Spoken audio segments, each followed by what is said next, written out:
হ্যাঁ, কুশাডাঙ্গা। এখানে কি করেন? নার্সারিতে চাষ করেন। এই এত বড় বট গাছ সম্পর্কে কি বলতে পারেন আপনি কিছু? ফুল বাগান। বট গাছটা এত বড়, কতদিন যাবত এর বয়স কেমন হবে?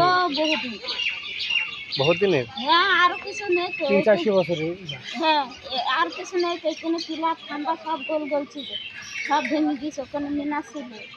আর আসল সব বট গাছ নেই। কেমন সুন্দর লাগে এই বট গাছটা, কেমন লাগে আপনার কাছে? ভালো না? সুন্দর লাগে।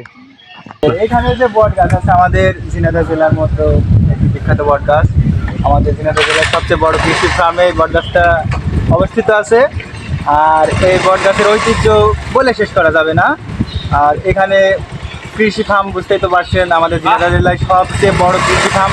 এখান থেকে প্রতি বছর কত হাজার টন ধান উৎপন্ন হয়, এটা বলে বোঝানো যাবে না, শেষ করা যাবে না।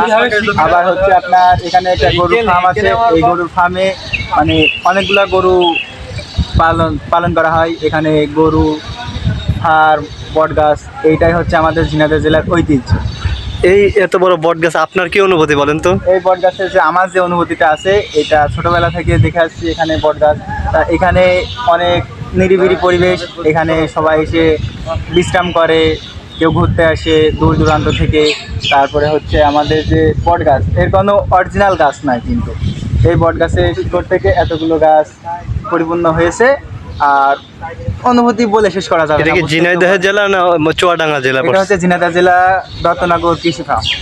ঝিনাইদহ জেলা? জি। তো না, শুনলাম যে চুয়াডাঙ্গা জেলায় পড়ছে। না না, এটা চুয়াডাঙ্গা জেলার পাশে আর কি। তবে এটা হচ্ছে অরিজিনাল ঝিনাইদহ জেলা।